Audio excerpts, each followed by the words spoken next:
신년 기자회견을 갖고 경제 회복에 대한 강한 의지를 거듭 피력했습니다. 문 대통령은 지난해 고용 부진이 가장 아픈 대목이라고 언급했습니다. 한국감정원이 올해 지방을 중심으로 전국의 집값이 1% 하락할 것이라고 내다봤습니다. 전세값은 입주 물량이 늘어서 2% 넘게 떨어질 것으로 전망했습니다. 배출가스 인증 서류를 위조하고 시험 성적서를 조작해서 차량을 수입한 혐의로 재판을 받아온 BMW에 대해서 법원이 벌금 145억 원의 중형을 선고했습니다.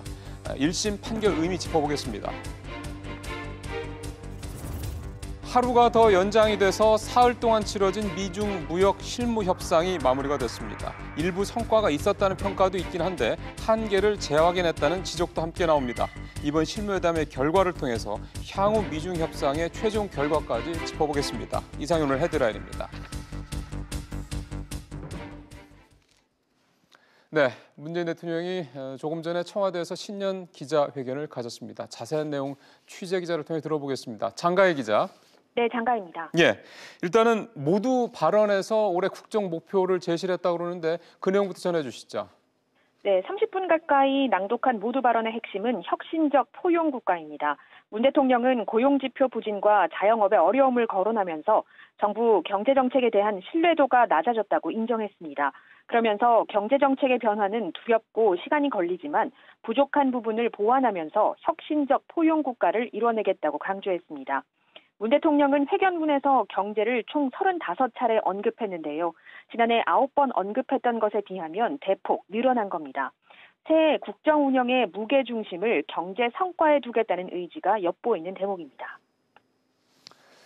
문 대통령이 경제와 관련해서 특히 고용에 대해서 좀 아프다라고 얘기를 했다면서요? 네, 그렇습니다. 문 대통령은 취임 후 20개월간 가장 아쉬웠던 점에 대해 고용지표가 부진한 점이라고 했는데요. 그러면서도 정부의 정책 기조는 그대로 유지하되 보완할 점은 충분히 보완해서 고용의 양과 질을 함께 높이는 한 해를 만들겠다고 했습니다. 문 대통령은 고용 부진의 원인으로 최저임금 인상의 영향을 일부 인정했습니다.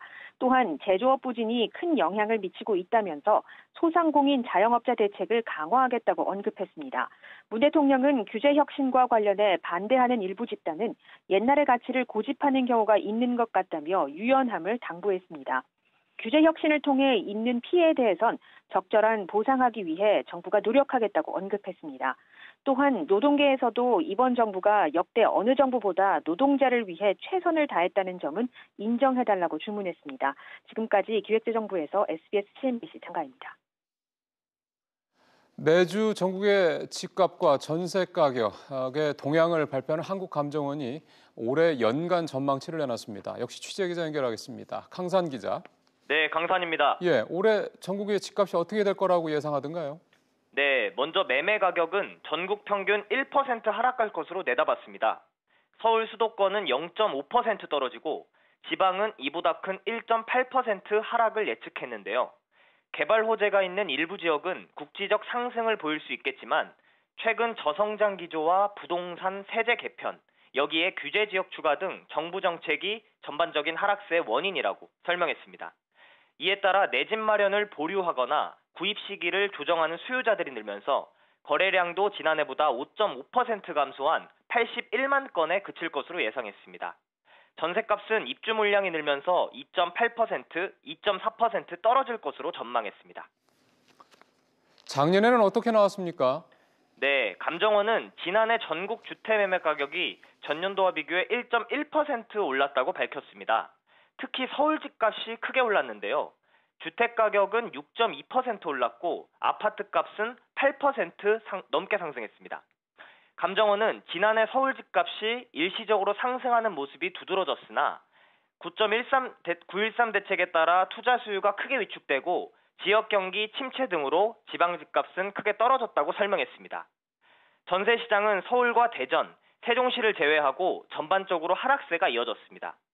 전국 주택 거래량은 80만 1000건으로 2017년에 비해 8.5%나 떨어졌고 주택시장이 회복됐던 2014년보다도 더 낮은 수준을 기록했습니다. 지금까지 SBS CNBC 강산입니다.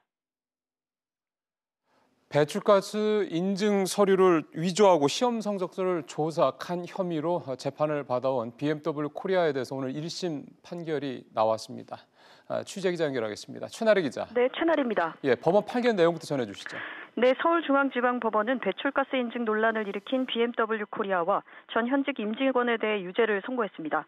앞서 BMW 코리아는 지난해 3월 기소됐는데요. 지난 2011년부터 배출가스 시험 성적서를 조작해 정상인 것처럼 인증을 받았고 이를 통해 최근까지 차량 2만 9천여 대를 수입한 혐의입니다. 재판부는 대기환경 개선을 위한 행정당국의 업무를 침해했을 뿐 아니라 소비자들의 신뢰를 스스로 무너뜨렸다고 판시했습니다. 벌금이 100억 원 넘게 나왔더군요. 네, 그렇습니다. 예, 어떤 처벌을 받게 되는 겁니까? 네, BMW 코리아는 관세법 위반 등의 혐의에 따라 벌금 145억 원이 부과됐습니다. 전 현직 임직원 6명에게는 각각 징역 8개월에서 10개월의 형이 선고됐습니다. 3명은 법정 구속됐고 나머지는 집행유예가 선고됐습니다. 예, 이번 판결에 대해서 BMW 코리아는 어떤 입장을 내놨습니까? 네, BMW 코리아는 아직 공식 입장은 내놓지 않고 있습니다. 다만 관계자는 결과가 나온 지 얼마 안 돼 어떤 입장을 밝히기 어렵다면서도 법적 대응을 검토 중이라고 밝혔습니다. 판결이 확정될 경우 BMW는 이미지 추락과 이에 대한 추가 판매 타격, 또 화재 사건에 대한 국제소송에도 영향을 줄 것으로 예상됩니다. 또 올해부터 한국형 자동차 교환, 환불 분쟁 해결제도 이른바 레몬법이 시행되면서 소비자의 목소리가 더 커질 것으로 예상됩니다. 지금까지 SBS CNBC 최나리입니다. 우리은행의 바로 직전 행장이었죠. 이광구 전 우리은행장이 채용 비리 혐의로 재판을 받고 있었는데 법정 구속이 됐습니다. 이 소식도 역시 취재기자 연결해 보겠습니다. 김성현 기자. 네, 김성현입니다. 예, 법정 구속까지 된 이유가 있을 텐데요. 네, 법원은 은행의 공공성을 고려해 이전 행장의 죄책이 무겁다고 판단했는데요. 국내 주요 은행의 은행장 가운데 실형을 선고받은 건 이전 행장이 처음입니다. 재판부는 이전 행장의 채용 절차 관여 행위가 업무를 방해한 것이라고 판단했는데요. 특히 재판부는 은행이 공적인 성격을 가지고 있고 은행장의 재량권이 무한으로 확대될 수 없다는 점을 꼬집었습니다. 우리은행이 이윤을 추구하는 사기업이지만 다른 사기업과 달리 금융감독원의 감독을 받고 금융위기가 오면 공적 자금이 투입되는 등 공공성이 일반 사기업보다 크다는 점을 근거로 들었습니다. 재판부는 또 이전 행장이 도망 우려가 있다고 판단해 법정 구속했습니다. 이렇게 되면은 같은 채용 비리 사건으로 조금 수사가 되거나 지금 재판에 들어가 있는 다른 은행들도 영향이 있을까 싶습니다. 네, 그렇습니다. 이전 행장이 실형을 받은 만큼 채용 비리 혐의로 기소된 다른 은행장에 대한 판결에도 관심이 쏠리고 있습니다. 지난해 검찰은 주요 은행인 국민, 하나, 우리은행과 지방은행인 부산, 대구, 광주은행의 채용 비리 의혹을 수사해 12명을 구속 기소하고 26명을 불구속 기소했습니다. 이 가운데 함영주 하나은행장과 박인규 전 대구은행장 등 4명의 은행장이 재판에 넘겨졌는데요. 조용병 신한금융그룹 회장은 업무방해 혐의로 불구속 상태에서 재판을 받고 있습니다. 지금까지 보도국에서 전해드렸습니다. 대형 건설사 중에 하나인 현대산업개발이 갑질 혐의로 공정위의 제재를 받게 됐습니다. 취재기자 연결하겠습니다. 오수영 기자. 네. 예, 현대산업개발의 이 갑질이 결국 철퇴를 맞았다는데 어떤 내용입니까?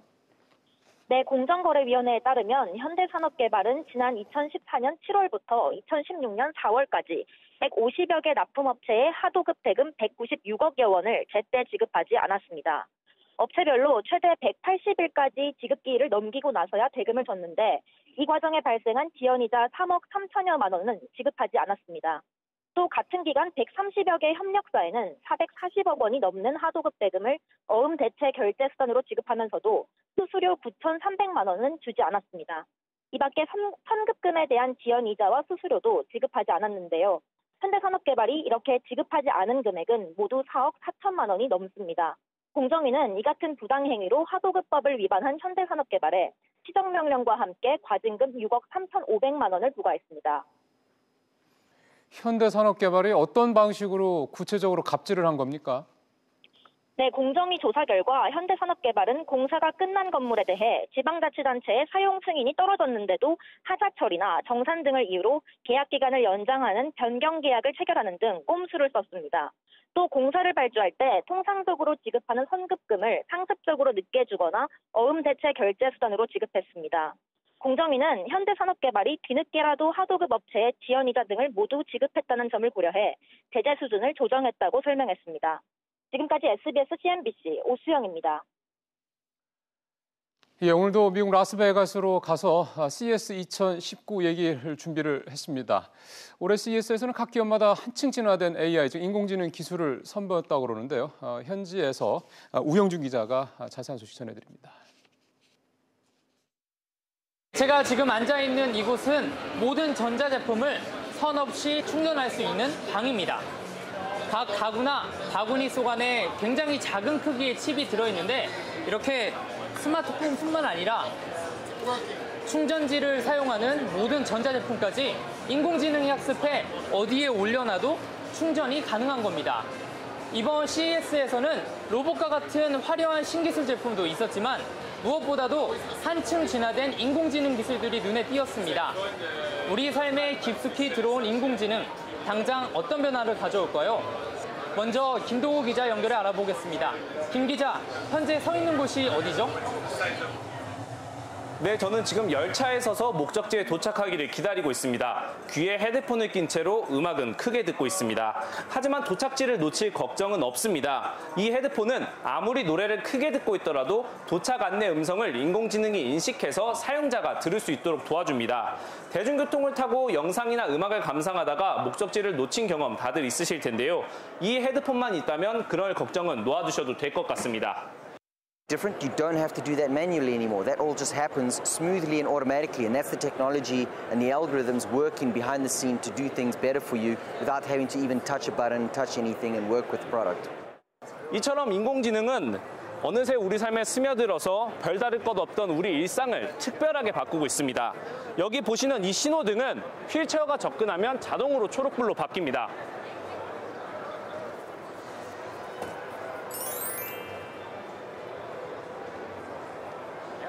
움직임이 불편한 보행자도 쉽게 건널 수 있게 만드는 작은 배려가 인공지능을 만나서 우리의 삶도 점점 변하고 있습니다.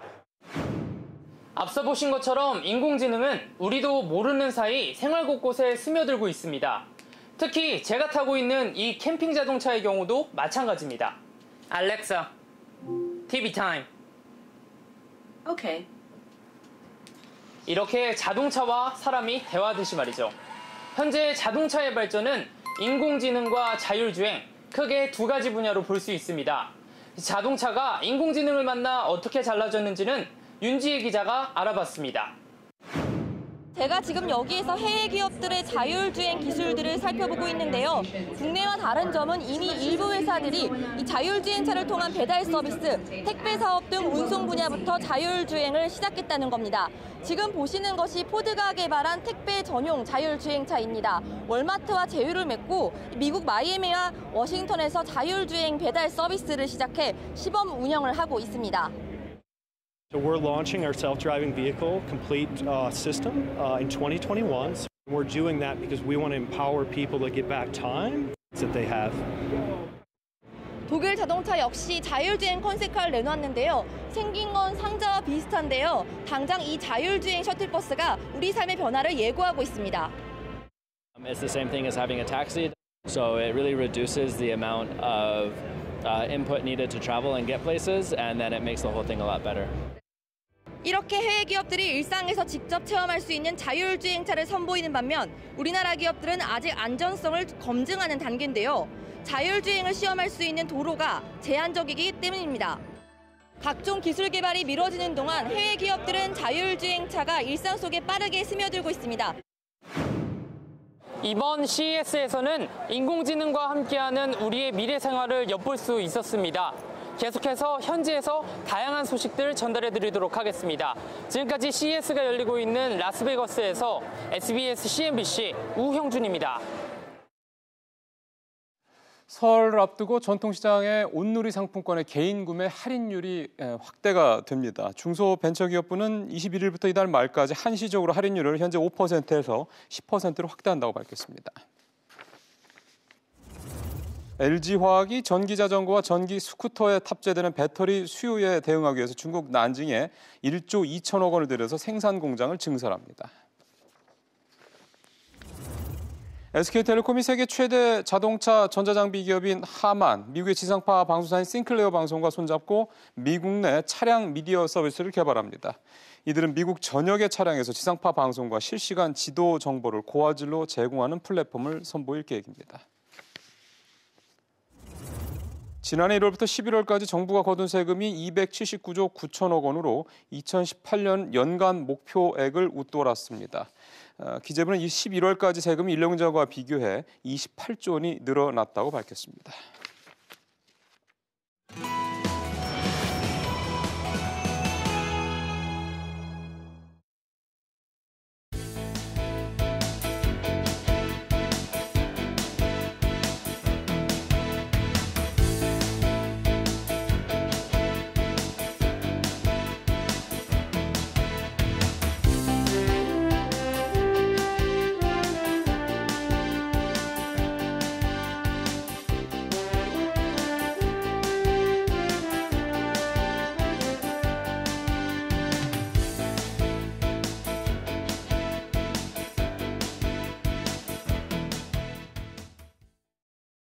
네, 오늘 있었던 문재인 대통령의 신년 기자회견 내용, 특히 이제 아무래도 오늘 경제에 대한 얘기들이 가장 비중이 컸기 때문에 경제 얘기를 중심으로 해서 전체적인 얘기들 한번 두루두루 살펴보도록 하겠습니다. 오늘 두 분 모셨습니다.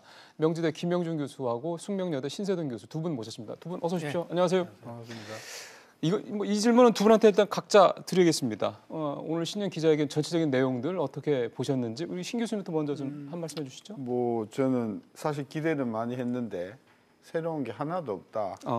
새로운 게 하나도 없고 굳이 꼭지를 달자면 혁신적 포용 뭐 국가인지 포용 성장인지 그 말씀을 걸었는데 그것도 2019년 경제정책 운영 방향에 이미 나왔던 이야기고 그래서 뭐 면면이 좀 나중에 따져보겠지만 필요하면 보완한다고 해서 사람들은 보완에 전부 지금 다 이렇게 초점이 모여졌는데 저는 필요하면이라는 말이 결국은 이건 뭐 안 하겠다는 이야기 같다. 전제를 달 필요가 뭐가 있겠느냐? 네. 그래서 제가 만약에 대통령을 보필하는 자리에 있었다고 하면 도대체 경제 성과가 이렇게 나쁜 핵심 이유가 뭐냐에 대한 솔직한 평가가 있어야 되는데 뭐 뼈 아프다라는 말씀을 하시고 전혀 구체적인 어떤 그런 부분이 안 보여서 실제로 지금 일자리를 잃은 분이나 또 근무 시간이 줄어든 분이나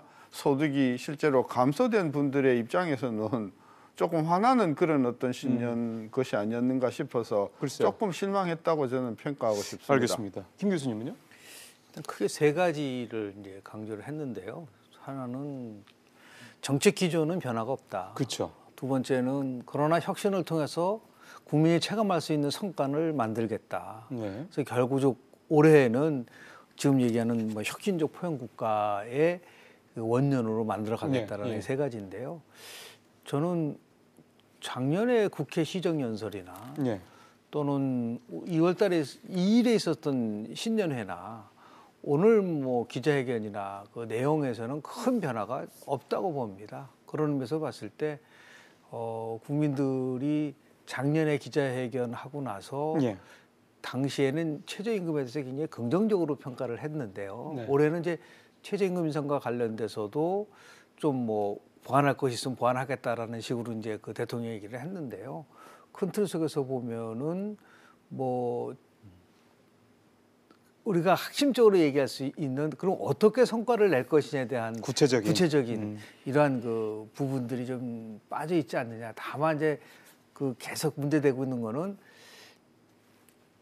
투자를 계속하면 성과가 나올 수 있다라는 그런 생각을 갖고 있는 것 같아요. 그러니까 예를 들어서 혁신 성장과 관련돼서 뭐 스마트 공장 등 뭐 8대 산업 분야에 대해서 뭐 굉장한 돈을 투자하겠다라든지 뭐 데이터라든지 뭐 수소차 얘기 또 하고요. 얘기 나오고 여기서 투자를 해서 성과를 내겠다고 하는데요.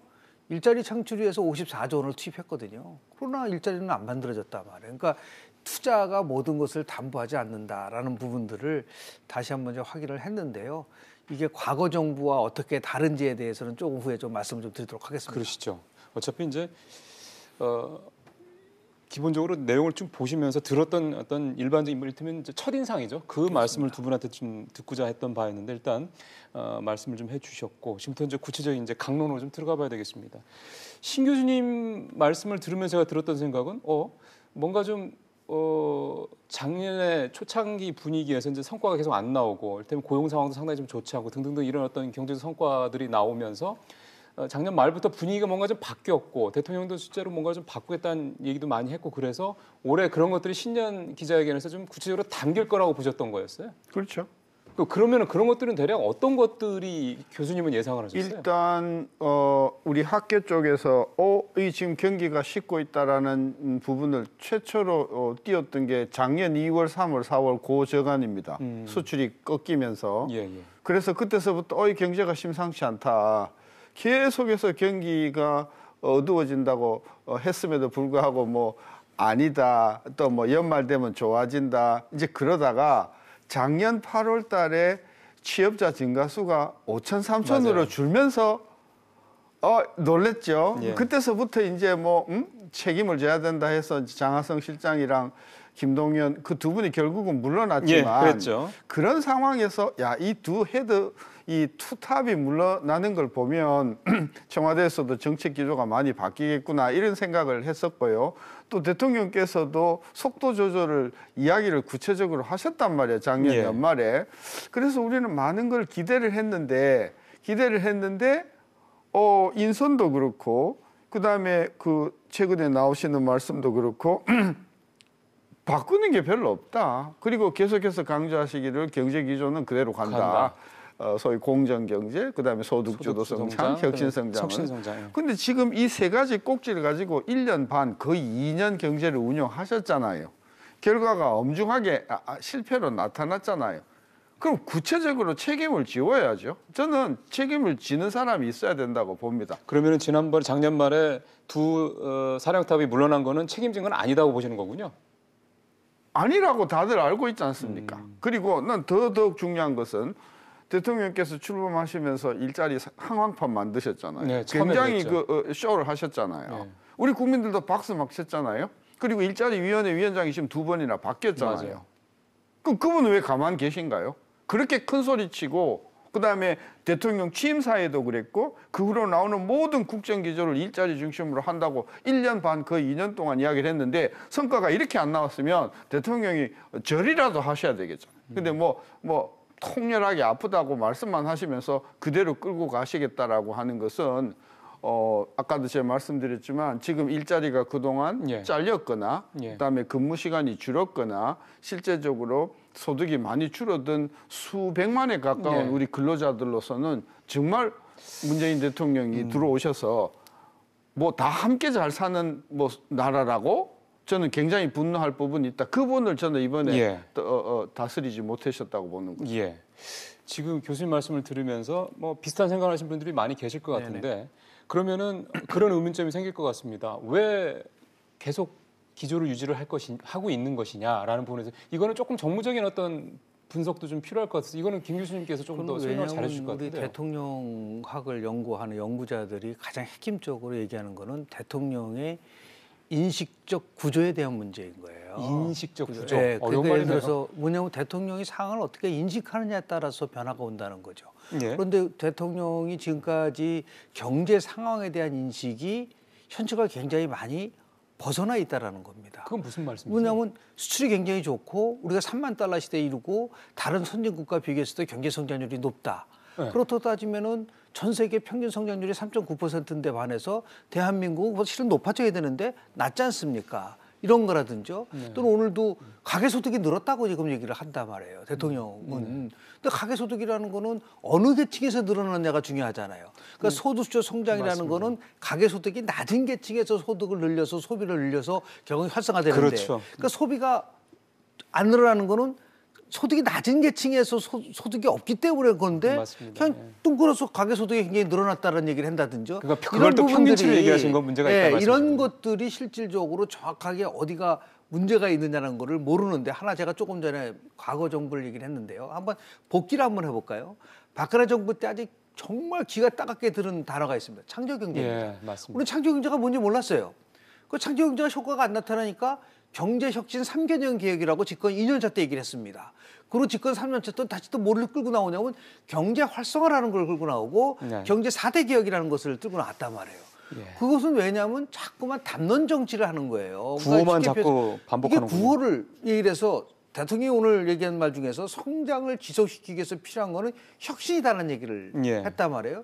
근데 저는 성장을 위해서 필요한 것은 인식에 대한 혁신이라고 저는 봅니다. 그러니까 가장 중요한 것은 현재 이 정부가 얘기하는 걸 한마디로 농축해서 얘기를 하면은 이거는 이제 성장을 통해서 분배에 있어서 균형을 가져온다라면 소득 주도 성장이 아니라 성장 주도 균형 분배라고 얘기를 해야지 그렇죠. 맞는 거예요. 근데 그것을 정확하게 표현하지는 못하면서 자꾸만 과거 것을 집착을 하면서 예를 들어서 성장을 한다고 하니까 이게 지금 뭔가 안 맞는 거라서 꼭 지적하고 싶어는 것은 지금 뭐 조금 전에 얘기했었던 두 경제 투탑을 교체를 했다고 얘기하지만 저는 이 대통령 신년 기자회견을 포함해서 연설문 포함해서 부상을 쓰는 스피치라이터를 다 바꿔야 된다고 봅니다. 그러니까 왜냐하면 이분들이 팔에 박힌 걸 계속 반복적으로 쓰는 거예요. 이러한 부분들에 대한 변화가 없으면 국민들을 설득하는데 엄청난 한계가 있을 것이다라는 말씀 드리고 싶습니다. 예. 아까 그 신 교수님께서 그 얘기를 하셨어요. 고용과 관련해서 하나 포인트를 짚어주신 게 작년 8월에 신규 일자리가 5천 명을 확 줄어버렸던 거, 그거 굉장히 충격적인 일이었다 말씀을 하시면서 말씀하셨는데 저는 사실 거기에 하나 더 붙일 수가 있는 게 작년 1분기였나요? 가계동향 결과에서 1분위 그러니까 가장 우리나라에서 좀 못 사는 분들의 소득이 8년 만에 가장 큰 폭으로 줄었다라는 것도 상당히 소득주 성장을 주창하고 있는 이 정부에는 굉장히 충격적인 수치였다. 뭐 물론 그 이후에 뭐 통계청장이 경질된 등등 여러 가지 뭐 후폭풍이 있긴 했었습니다. 어쨌든 수치가 나온 거니까요. 그러니까 결국은 지금 하나 보면 고용에서 봤을 때는 그렇게 돈을 쏟아붓는데도 일자리가 늘지 않고 있다라는 수치적으로 봤을 때 확실한 게 하나가 있고 또 하나는 저소득층의 소득이 그렇습니다. 그렇게 돈을 쏟아붓고 심지어는 각종 이전 소득 그러니까 정부가 이제 가난한 사람들 주는 이 소득을 늘렸음에도 불구하고 실제로 늘어나는 거는 없고 뒤로 오히려 줄었던 이런 부분 이 두 부분이 아마 가장 우리 국민들한테 충격적인 부분일 것 같은데요. 저희가 지금 남은 시간은 이 두 가지 부분을 중심으로 좀 체감도가 높은 부분에 대한 구체적인 어떤 보완책이랄까 이거 이렇게 가야 된다라고 생각하시는 부분들 좀 말씀 드렸으면 좋겠습니다. 아까 그죠? 근데 시간이 짧아서 소득이 4.6% 증가했습니다. 네, 작년에 비해서. 예. 근데 그 4.6% 증가의 약 60%가 이전 소득 때문입니다. 그러니까 정부가 꼰자 줘서 늘어난 겁니다. 그리고 그걸 포함하더라도 세금이라든지 연금 부담이라든지 이자 부담을 빼면 가처분 소득은 비소비성 지출을 빼면 가처분 소득은 줄었습니다. 더 놀라운 사실이 있습니다. 이전 소득이요. 1, 2, 3, 4, 5분이 중심으로 봤을 때 어느 쪽으로 많이 가냐? 4, 5분위 쪽으로 이전 소득이 지금 쏠리고 있습니다. 4, 5분이라는 건 좀 잘 사는 사람들이잖아요. 그러니까 지금 이 문재인 정부의 이전 소득 중심의 어떤 그런 분배 정책이 오히려 양극화를 확대시키는 쪽으로 지금 가면서 실제로 어려운 부분들에 있어서는 이전 소득의 효과도 상대적으로 작고 그다음에 각종 세금 부담이나 비소비성 지출의 부담이 커지기 때문에 그리고 금년에는 여러 가지로 부동산 세금이라든지 부담이 커질 거기 때문에 내년 요맘때 우리가 다시 평가를 하면 지금보다도 훨씬 더 평가가 나른 쪽으로 가능성이 크므로 대통령께서는 이 방향을 빨리 틀어주셔야 되는데 계속해서 지금 가시겠다고 하니 저는 좀 걱정이 앞서는. 그거 하나만 조금 더 쉽게 설명을 하나 부탁드렸으면 좋겠어요. 사실 이전 소득이라는 표현은 우리 시청자분들한테 좀 낯설고 생경한 표현이어서 예를 들어 이전 소득이라는 게 정부 아까 말씀한 대로 이제 국민들한테 직접 주는 거라고 그러셨잖아요. 그렇습니다. 뭐 기초연금 같은 이런 것 그럴 것도 있고요. 노령연금도 있고요. 그다음에 젊은이들한테 뭐 여러 가지로 일자리 찾아봐라라고 해서 뭐 30만 원 주는 것도 있고 그다음에 육아수당으로 이렇게 뭐 20만 원, 30만 원 주는 것도 있고 하여튼 정부가 어렵다고 생각해서 주는 그게 그 돈들이 다 오히려 1분위, 2분위나 3분위 쪽보다는 4분위나 5분위 쪽으로 간다. 맞습니다. 알겠습니다. 그럼 이건 정부의 사실 의도와는 사실 좀 반대로 가는 상황이 되는 건데. 왜 그러냐면 이제 정책적인 측면에서 보면요. 정책의 필요성하고 정책의 효과성은 다른 거예요. 그러니까 대통령도 오늘 기자회견에서 얘기하면 여러 가지 이러한 그 불균형이라든지 소득 양극화를 해소하는 데 대한 정책의 필요성은 좀 다 아는 거죠. 예. 그런데 아까 얘기한 제가 다시 말하는 인식적 오류라는 거는 뭐냐면 방향이 오르면 정부의 정책이 선의의 정책을 갖고 있으면 결과가 다소 좀 안 나오더라도 우리는 굉장히 좋은 정책을 펼쳤기 때문에 평가를 받을 만하다라는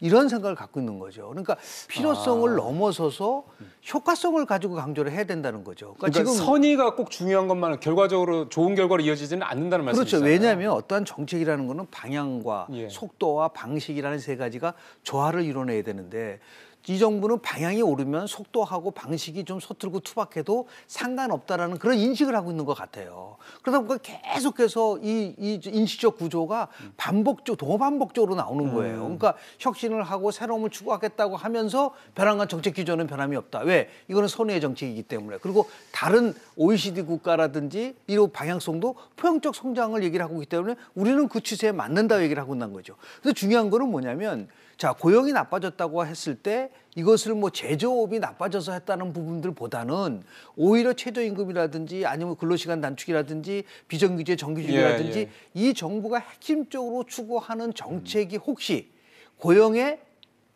다른 반대 역부족을 가져오지 않았느냐 그런 부분들을 가지고 국민들을 설득을 해야 되는데 그런 거는 빠지고 다른 예를 들어서 무슨 뭐 제조업이 어렵고 산업 구조가 바뀌고 인구 구조가 바뀌었기 때문에 이게 뭐 예를 들어 고용이 좀 악화됐다라고 하니까 결국 뭐냐면 상황에 대한 정확한 분석이 안 나오니까 진단도 거기에 맞는 처방도 거기에 맞는 것이 잘 이루어지지 않고 있기 때문에 똑같은 말이 계속해서 반복적으로 나올 수밖에 없는 구조라고 말씀드립니다. 예. 이 정부가 그런 부분들에 대해서 이렇게 콕 집어주는 소위 말해서 이 정부가 많이 얘기했던 게 핀셋 어떤 정책 이런 얘기들을 처음부터 많이 했었는데 그럼 실질적으로는 이제 국민들의 체감도가 높을 수 있는 국민들의 체감이 더 클 수 있는 이런 식에 대한 핀셋식의 어떤 꼭 집어서 할 수 있는 그런 정책은 좀 여전히 펼치지 못하고 있다. 이런 상황이란 말씀이군요. 김형준 교수님은 지금 대통령 주변에 그 스피치라이터나 이거 쓰는 사람 다 갈아야 된다고 생각하는데요. 교수님은요? 저는요 경제 정책을 하는 관료들 다 바꿔야 된다. 그 관료라는 말씀은 장관 그 밑에 실무진도 얘기하시는 거예요. 그렇죠. 이분들이 그 정책을 그래서 2019년 정책 방향도 2018년, 17년, 16년 이제 다 필사를 하면서 이 사람들이 어떤 이야기를 쓰고 있는가를 보면은요 계속 소위 돌려막기를 하고 있어요. 여기 있던 게 조금 뒤에 일로 가고 어떤 걸 이렇게 그러니까 결국 이 사람들은 문제를 해결하겠다는 어떤 의식을 가지고 정책을 내는 게 아니고 과거에 어떤 정책들이 나왔나를 가지고 돌려막기를 하면서 이런 정책을 내놨습니다라고 하는 것만으로 자기네 소임을 다 했다고 생각하기 때문에 두툼한 보고서 내놓은 거에 그렇죠. 만족한다 이거군요. 이게 사람들이 안 들여다보는 줄 알고 있거든요. 꼼꼼하게 들여다보는 사람들의 입장에서 보면 이 정책이 전부 겉도는 정책이고 알맹이는 하나도 없고 그냥 허울말이 있는 정책들이 많다. 이런 부분을 대통령께서 또는 청와대에서 아주 준열하게 비판을 하시고 이분들이 공무원들이 실제로 작동하는 정책을 내놓을 수 있도록 밀어줘야 되는데 그 부분을 모르니까 공무원들 박수 막 치니까 공무원들은 잘하는 줄 알고 있는데 지금 이렇게 우리가 한탄하는 게요. 이번 정부뿐만이 아니고 박근혜 정부 내내 그랬고요. 이명박 정부 내내 그랬어요. 맞습니다. 그래서 아마 작년 중반 이후부터인가요? 그런 얘기들이 좀 나왔던 것 같습니다. 그러니까 상층부와 중간 실무자들 간에 겉도는 그런 것들이 있다. 그러니까 정책이 실제 현장에서 체감할 수 있는 정책들이 잘 반영이 안 되는 거는 중간 부분에서 소위 말하는 이제 관료들이 좀 안 움직이기 때문이다. 이런 얘기들도 하는데 뭐 그거는 이제 일부 뭐 사람의 분석일 수도 있고 같고 교수님께서 봤을 때는 이런 문제들이 해결되기 위해서는 어떤 부분들이 필요하다고 보세요? 대한민국의 관료는 굉장히 나름대로 수준이 높은 분들이에요. 왜 이런 지난번에 정부나 현 정부나 똑같은 얘기는 뭐냐면 모든 게 다 청와대 중심의 정치가 판을 치고 있기 때문에 그런 겁니다. 오히려. 그러니까 정말 내각에다 힘을 실어주고 자율성을 주고 책임성을 부여하면서 당신이 모든 것을 가서 끌고 가십시오라고 해야 되는데 그렇지는 않는 거예요. 청와대가 모든 것을 판단해서 청와대의 이념적 기조에 맞느냐 안 맞느냐의 잣대를 가지고 보기 때문에 그렇죠. 결국은 관료, 장관들을 포함해서 내각이요. 현장에 내려가서 대통령 말은 맞습니다. 우문현다. 우리의 문제는 현장에 답이 있다. 수없이 얘기를 하더라도 안 되는 이유가 뭐냐면 결국 최종적으로 판단은 누가 하냐면 청와대가 한다는 겁니다. 당장 한번 보십시오. 지금 경제정책과 관련돼서도 지금 경제부총리가 있지만 청와대 내에서는 경제실장이 있습니다. 경제수석이 있습니다. 경제보좌관이 있습니다. 또 일자리 수석이 있습니다. 사회수석이 있습니다. 이 5명, 지금 이번에 또 뭐라고 했냐면 대통령이 신임 비서실장한테 이제 비서실장이 경제 정책도 잘 하세요라고 얘기를 했단 말이에요. 이렇게 수많은 사람들이 움직여지는 속에서 어떻게 나름대로 핵심적이고 지속적인 정책을 만들어낼 수 있을까? 못 만들어내는 거예요. 그러니까 그러한 방식의 변화가 없이는 제가 볼 때는 참 어려움이 계속해서 지속될 수밖에 없다는 지적을 하고 싶습니다. 어찌 보면은 대통령이나 이제 정부에서 청와대에서 얘기하는 혁신이 그 기업들이라든가 뭐 일쪽에서 혁신도 물론 중요하겠습니다만 내부의 혁신도 또 역시 좀 중요한 부분이 아니냐 그런 생각도 좀 해보게 되네요. 오늘 두 분 말씀 잘 들었습니다. 고맙습니다. 네.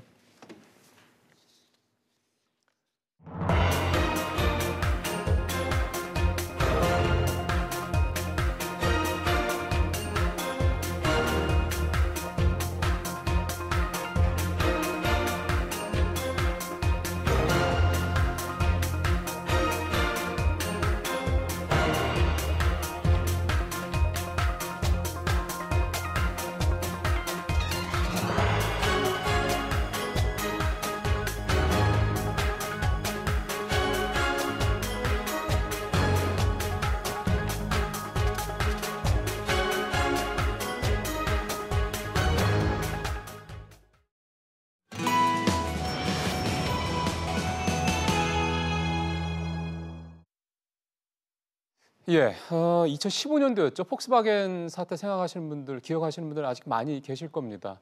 굉장히 이제 큰 신뢰 충격이었죠. 우리는 수입차라 그러면 차값도 비싸지만은 굉장히 우리나라 국산차에 비해서 훨씬 더 뭐 성능도 좋고 등등등 해가지고 좀 굉장히 좋게 봤습니다만 이렇게 우리나라 소비자들을 전 세계 소비자들을 속일 거라고는 생각 못했었습니다. 근데 이런 일이 계속 반복되고 있습니다. BMW까지 벌어졌으니까요.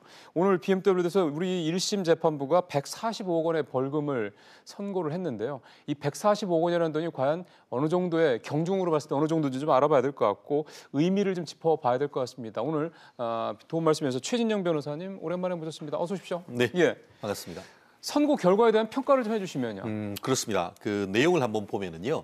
지난 12월 달에 결심 공판에서 구형을 했을 때 검찰 같은 경우에는 이로 인해서 취득한 이익이 엄청나다라고 하면서 301억 원의 벌금을 구형을 했었습니다. 절반 정도구나. 최종적으로 벌금 그러니까 법인 BMW 코리아에 선고된 금액은 145억 원으로 절반 정도인데 그러네요. 그 자체로서도 굉장히 높은 것이고 높은 거예요? 예, 적지는 않습니다. 그리고 또 관련돼서 임직원 4명 중에 그 실형을 구형을 했었는데 그중에 2명에 대해서는 법정 구속을 하면서 한 사람에 대해서는 징역 10월, 한 사람에 대해서는 징역 8월을 그 선고를 했고 그보다 하위직에 있던 2명에 대해서는 징역형에 집행유예를 해서 바로 석방을 했습니다.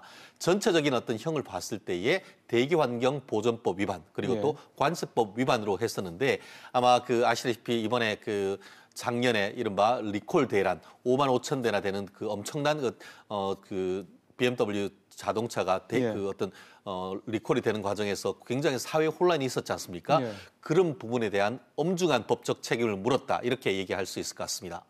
BMW는 한때는 우리나라에서 몇 년 연속 수입차 시장 넘버1을 기록했던 그러니까 우리나라 국민들이 참 좋아하는 수입차 브랜드인데도 작년에 잇따른 화재 사태 그리고 그 있었던 이 배출가 인증 조작 이 사건 이런 아주 큰 소비자들의 신뢰를 저버리는 이런 일들이 2번이나 있었기 때문에 글쎄요 우리 국민들이 소비자들이 좀 심판을 해야 되지 않을까 뭐 사실 그런 생각도 좀 드는데요.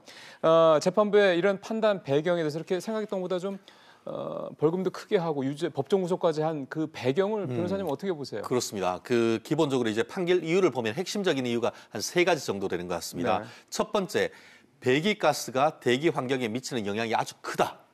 그럼에도 불구하고 그렇기 때문에 인증 절차가 굉장히 중요한데 이게 보면은 그 몇 년에 걸쳐서 장기간 시험 성적표를 적극적으로 변조를 했다라는 얘기를 하고 있습니다. 그렇기 때문에 이 부분에 대한 사회적으로 미친 영향 그리고 장기간 어떤 그 성적표를 적극적으로 위조한 점에 따라서 봤을 때 비난 가능성이 매우 크다 이렇게 얘기를 했다는 점에서 결국 그 실무를 담당했던 사람에 대해서 법정 구속했는 것을 봤을 때도 굉장히 엄중하고 더불어서 145억이라는 굉장히 거액의 벌금을 물린 점에 비춰봤을 때도 향후에 이 사건을 일벌백계함으로써 향후에 이런 일이 없도록 하겠다는 사법부의 의지를 밝힌 것으로 보입니다. 그러게요.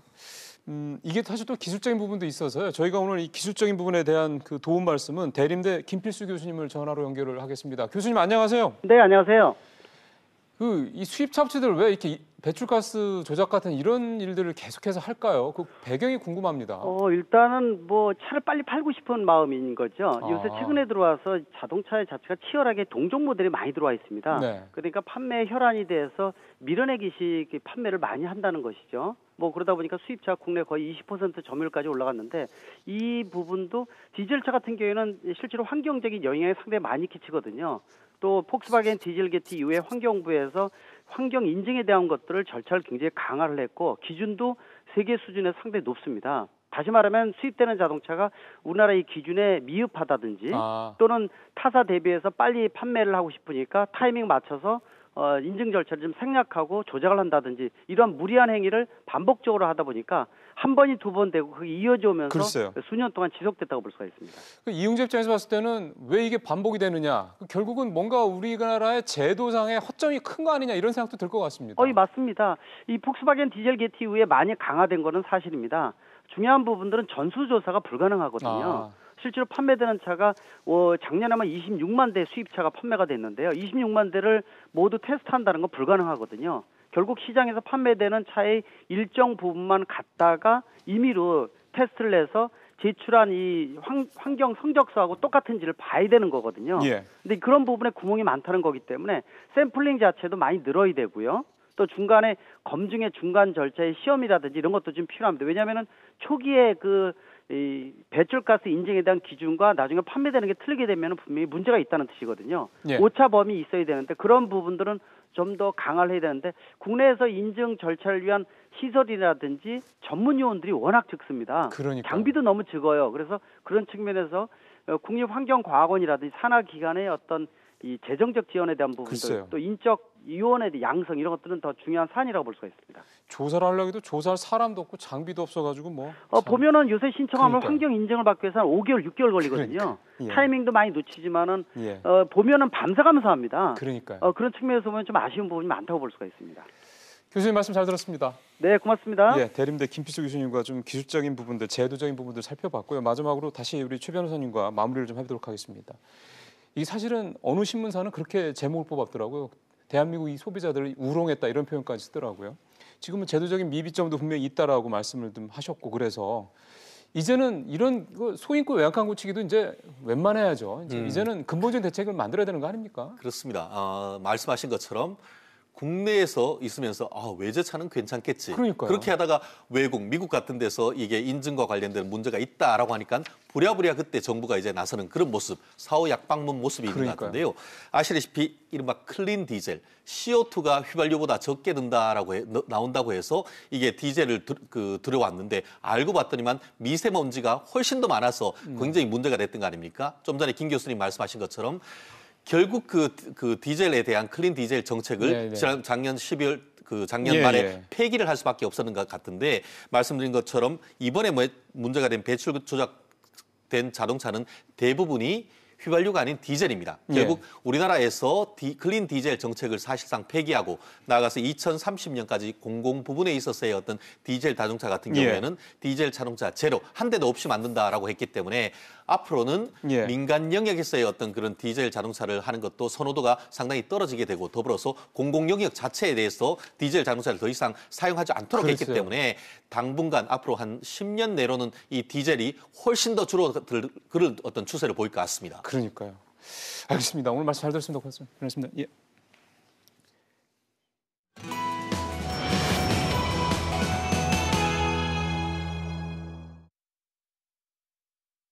하루 원래 일정보다 늘려서 미중 간의 이 실무 무역 협상이 이제 끝났습니다. 지금 뭐 공식적으로 양쪽에서 그렇게 막 풍성한 내용으로 결과 발표를 한 건 아니어서 오늘 좀 여러 가지 추정들이 좀 필요할 것 같긴 합니다만 그래도 지금까지 저희가 여러 번 얘기를 했기 때문에 이런 것들을 감안해서 전체적으로 이번 3일간의 미중 무역 협상 결과를 한번 분석을 좀 해보고요. 향후 전망까지 좀 해보겠습니다. 역시 오늘 좀 종합적으로 좀 말씀을 듣기 위해서 강준영 한국외대 교수 모셨습니다. 교수님 어서 오십시오. 네, 안녕하세요. 일단 미국 쪽 입장에서 발표한 내용을 들어보면은 뭐 농산물 같은 거 대거 수입하기로 했다 뭐 이런 식으로 자기도 봤을 때는 좀 괜찮은 얘기들을 앞에 내세우대요. 그 전체적으로 그 미국이 중국한테 요구하고 있는 이슈가 8대 요구가 그랬죠. 있는데 그 중에 이제 좀 분야별로 나눠보면 우선 미국의 입장에서 무역 적자를 축소할 수 있는 무역 이슈가 있습니다. 그리고 또 하나가 이제 지적재산권이라든지 기술 보호 분야가 있고요. 또 하나가 중국 제조 2025 같은 첨단 문제 이렇게 세 개가 있는데 이번 무역 협상은 차관급 실무회담입니다. 그러니까 제일 앞에 말씀드린 단기적 무역 현안들 이 부분에 좀 초점을 맞춘 거다. 그리고 실제로 이걸 결정할 수 있는 급이 아니잖아요. 그러니까 차관급들이니까 그래서 기본적으로 전체적인 틀을 앞으로 미중 간의 협상 동력을 어떻게 이어갈 거고 그 첫 번째 단계로서 미국이 가장 강조하는 그 소위 무역 적자의 가시적인 축소 이 부분에 초점을 맞춘 거다. 이렇게 이해하시면 될 것 같아요. 그 얘기는 결과 상대적으로는 중국도 당장 들어주기 편한 거군요. 네, 그렇죠. 표를 낼 수 있는. 네, 그렇습니다. 그래서 우리가 성의를 가지고 모멘텀을 유지할 의지가 있다. 동력을 계속 끌고 갈 의지가 있다라는 걸 보여주는 거기 때문에 그 정도 선에서 이번에는 봉합을 한 걸로 보입니다. 그 정도면 어느 정도 성과가 있었다라고 교수님께서는 평가를 하세요? 저는 뭐 미국에서 그렇게 얘기했잖아요. 협의를 했다고 그랬단 말이죠. 구체적으로 뭐 아웃풋을 얘기하는 게 아니라 그런 식의 얘기를 하죠. 이제 중국 입장에서는 이번에 뭘 우리가 이렇게 하기로 했다라는 걸 얘기를 하면 굉장히 굴욕적으로 보일 수도 있잖아요. 결국은 굴욕적인 것도 문제지만 지금까지 미국이 당신들 무역 관행을 고쳐라라고 얘기해온 거가 우리는 잘못된 게 없다라고 중국이 주장을 했었는데 그걸 고치고 받아들이게 되면 우리가 지금까지 불공정을 했다는 걸 인정하는 거죠. 그렇죠. 그런 꼴이 되니까 그걸 할 수가 없습니다. 그러니까 그런 면에서 중국은 그렇게 피해갔고 미국은 구체적이지 않은 거죠. 그 나중에 그런 얘기도 흘러나왔습니다만은 그럼 언제까지 얼만큼 구체적으로 뭐 이렇게 하겠다는 조치가 있어야 발표를 하지 않겠습니까? 예를 들어서 쌀은 몇 월 며칠부터 몇백만 톤을 수입하기로 했다. 이런 것까지는 안 가 있는 거죠. 그러니까 전체적인 틀에서 우리가 에너지 수입도 늘리고 농산물 수입도 늘리고 이 정도 선에까지만 간 것 같아요. 그러면은 그렇게 말씀을 하시면 아까 크게 세 가지, 그러니까 불공정한 무역 이슈, 지적재산권, 기술 보호 문제, 첨단 기술 이 세 가지 중에서 첫 번째 것만 그나마 물꼬를 조금 텄다 정도 수준이고 예, 저는 그렇게 봅니다. 뒤에 중요한 지적재산권 문제라든가 첨단 기술 쪽에서에 대한 거는 사실상 제대로 논의도 안 된 모양이네요. 논의를 제대로 할 수가 없었을 겁니다. 왜냐하면 이거는 자신들의 결정 범위를 조금 넘어서는 것도 차관급에서 있고. 봤을 때. 그래서 이제 아마 그 문제의 동력을 유지하기 위해서 리오호 부총리가 지금 이제 중국의 실무 경제 협상을 책임지고 있는 리오호 부총리가 다음 주쯤에 아마 방미를 할 것 같아요. 그러면 이제 라이트하우저 USTR 무역대표부 대표랑 회담을 한번 하고 그 결과를 가지고 종합적인 방향이 1월 21일부터 24일까지 다보스 포럼에서 이제 왕치산과 트럼프가 만난단 말이죠. 이런 이제 일정을 가지고 가는 것 같습니다. 그러면 이 기술 보호라든지 지적재산권 문제가 왜 해결이 어렵냐 하면 중국은 미국이 이런 거 보호해라 그러면 할 수 있죠. 우리가 하겠다.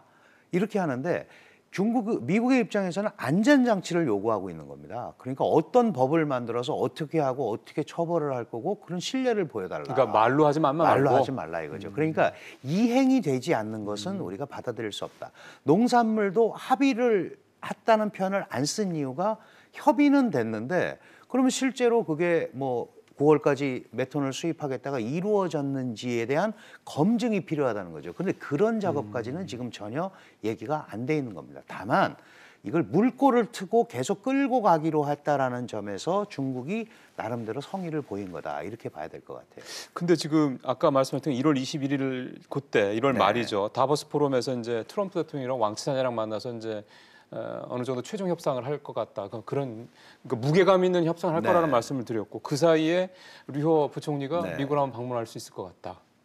일정이 근데 상당히 촉박한데요. 네, 촉박합니다. 이 예민하고 이 상당히 좀 아주 굉장히 골이 깊은 이런 부분들이 불과 한 2주 정도 되는 사이에 뭐가 나올 수 있을까요? 저는 해결은 안 될 거라고 봅니다. 그쵸? 예, 그래서 라이트하우저 USTR 대표도 뭐라고 그랬냐면 이 협의되는 과정을 봐서 사실은 지금 90일간 유예했지만 그거 더 연장할 수도 있습니다.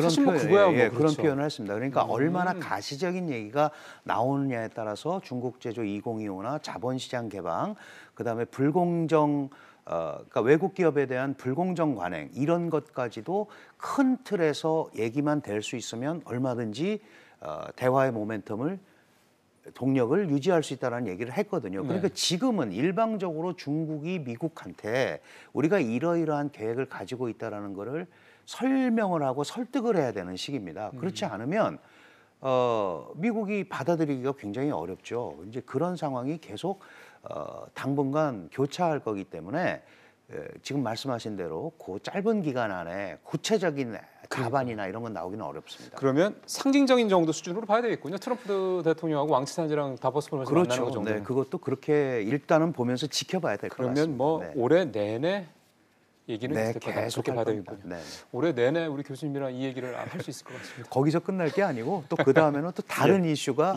꼬리를 물고 나올 그러니까요. 겁니다. 네, 네. 알겠습니다. 네. 말씀 잘 들었습니다. 고맙습니다. 고맙습니다.